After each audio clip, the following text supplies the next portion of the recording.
स्वागतम। प्यारे बच्चों, कैसे हैं आप सब। सदैव मुस्कुराते रहिए, हंसते रहिए और अपना अध्ययन जारी रखिए। आज हम पढ़ेंगे ऋतुराज द्वारा रचित कन्यादान नामक कविता, जो कि भारतीय संस्कृति में विवाह के समय होने वाले बहुत सारी रस्मों में से एक है। कन्यादान अर्थात कन्या का दान, जो कि मेरी समझ में थोड़ा अटपटा लगता है, बिल्कुल अनुचित लगता है, क्योंकि दान किसी निर्जीव वस्तु का होता है और किसी प्राणी का नहीं हो सकता। और दान के बाद दाता का दान की हुई वस्तु पर कोई भी अधिकार नहीं रहता। अब जानेंगे भावार्थ। कितना प्रामाणिक था उसका दुख लड़की को दान देते वक्त, जैसे वही उसकी अंतिम पूंजी हो। कवि कन्यादान के समय माँ की स्थिति और उसके द्वारा लड़की को दी जाने वाली सीख के विषय में कहता है। कितना प्रामाणिक था उसका दुख, कहने का अर्थ है जब एक माँ अपनी बेटी को दान देती है, उसका कन्यादान करती है, तब उसका जो दुख होता है वह अत्यंत ही वास्तविक होता है, बहुत ही सच्चा होता है। उसके दुख को और कोई अनुभव नहीं कर सकता। वह वही अनुभव कर सकता है जिसने अपनी कन्या दान की हो, क्योंकि माँ की वह जो लाडली बेटी होती है वही उसकी अंतिम पूंजी होती है। जिस प्रकार व्यक्ति अपने जीवन भर की कमाई को, जीवन भर की पूंजी को हमेशा तिजोरी में संभाल के रखता है, उसी प्रकार एक माँ भी अपनी बेटी को हर कष्टों से, बाहरी आबो हवा से दूर रखती है और बिल्कुल सुरक्षित रखती है अपने पास। इसीलिए कवि ने उसे उसकी अंतिम पूंजी कहा है, क्योंकि बेटी माँ की सबसे अच्छी सहेली भी बन जाती है। माँ अपने सारे सुख दुख उससे कहती है। इस प्रकार वह एक अमूल्य पूंजी बन जाती है माँ के लिए। अब माँ को इस बात का दुख है कि जिन हाथों में वह अपनी इस पूंजी को सौंप रही है कि वह योग्य है या नहीं है, वह उसका रखरखाव करेगा या नहीं करेगा। इसीलिए उसका जो दुख है वह बहुत ही प्रामाणिक है, अर्थात बहुत ही सच्चा है, बहुत ही वास्तविक है, जिसे शायद कोई अन्य महसूस कर ही नहीं सकता। लड़की अभी सयानी नहीं थी, अभी इतनी भोली सरल थी। इस भाग में जो माँ है वह अपने अंतः मन में सोच रही है कि जो मेरी बेटी थी वह अभी इतनी सयानी, इतनी बड़ी नहीं थी। यद्यपि शारीरिक रूप से वह बड़ी थी, लेकिन मानसिक रूप से अभी वह इतनी परिपक्व नहीं थी कि जीवन की कठिनाइयों को, परेशानियों को समझ सके। उसे संसार की समझ बिल्कुल भी नहीं थी। जीवन जीने के लिए बहुत ही चतुराई की आवश्यकता होती है, जो उसके पास तनिक भी नहीं थी। वह अत्यंत भोली और अत्यंत ही सरल थी, जो कि इस संसार के टेढ़ेपन को नहीं समझती थी। वह इतनी सरल और इतनी भोली थी कि उसे सुख का आभास तो होता था, लेकिन दुख बाँचना नहीं आता था। बाँचना कहने का शाब्दिक अर्थ तो है पढ़ना, लेकिन हम यहाँ पर अर्थ लेंगे समझना। माँ अपने अंतःमन में सोच रही है कि जो बेटी है वह इतनी सीधी सादी, इतनी सरल स्वभाव की है कि उसने अपने मायके में हमेशा सुखों को देखा, दुखों से वह बिल्कुल अनभिज्ञ है।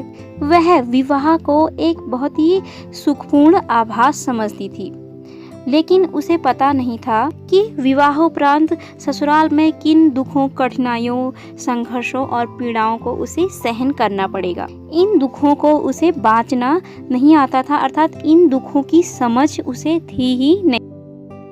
पाठिका थी वह धुंधले प्रकाश की, कुछ तुकों, कुछ लयबद्ध पंक्तियों की। धुंधला प्रकाश कहने का अर्थ है अधूरा ज्ञान या असमंजसपूर्ण स्थिति। जैसे किसी धुंधले प्रकाश में हमें सामने कोई व्यक्ति हो या कोई वस्तु हो तो हमें स्पष्ट दिखाई नहीं देती, हम केवल तुक लगाते हैं कि शायद वो हो।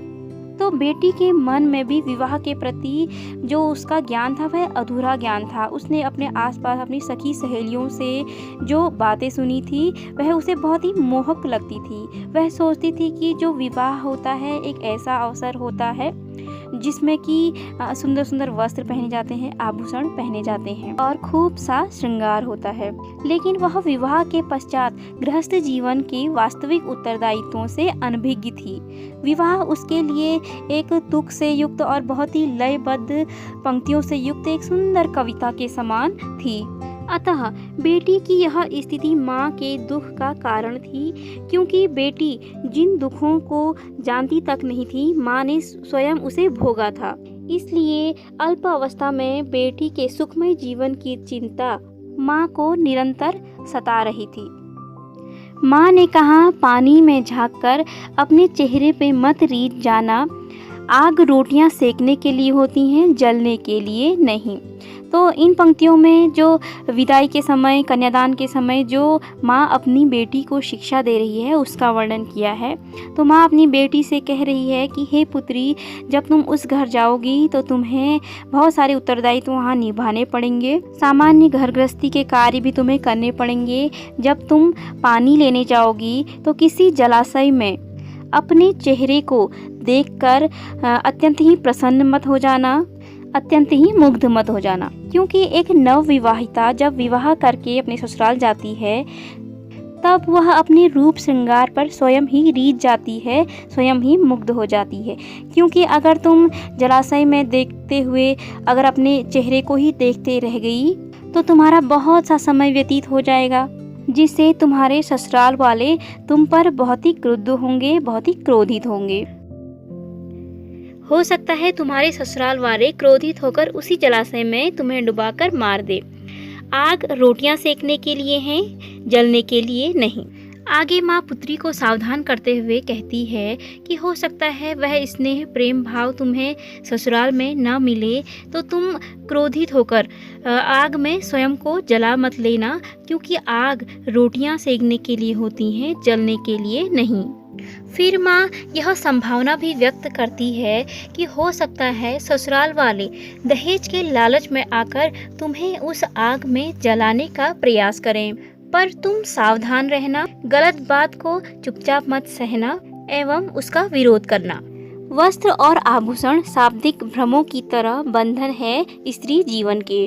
आगे माँ कहती है कि वस्त्र और आभूषण नारी जीवन के एक शाब्दिक भ्रम है और एक बंधन है।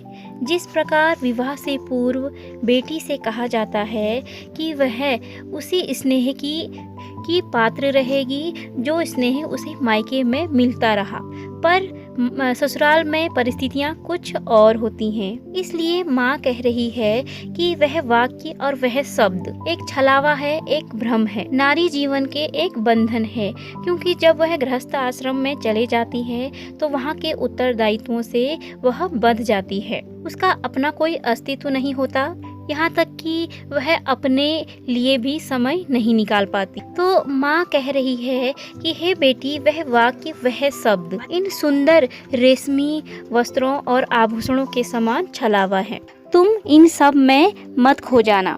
माँ ने कहा, लड़की होना पर लड़की जैसी दिखाई मत देना। इन पंक्तियों में सबसे महत्वपूर्ण शिक्षा माँ देती है अपनी बेटी को।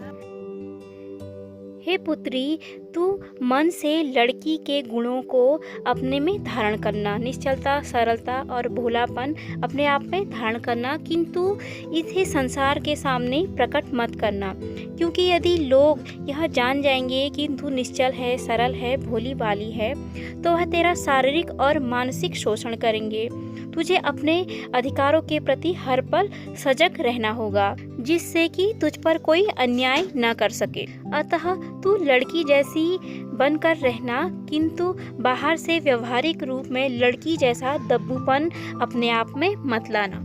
अब देखेंगे काव्य सौंदर्य। माँ बेटी को परंपरागत आदर्शों से हटकर सीख दे रही है, क्योंकि माँ सोचती है कि पुत्र की कोमलता और शालीनता ही उसके शोषण का कारण बनेगी, जो कि विदाई के समय परंपरागत शिक्षाओं से बिल्कुल भिन्न है।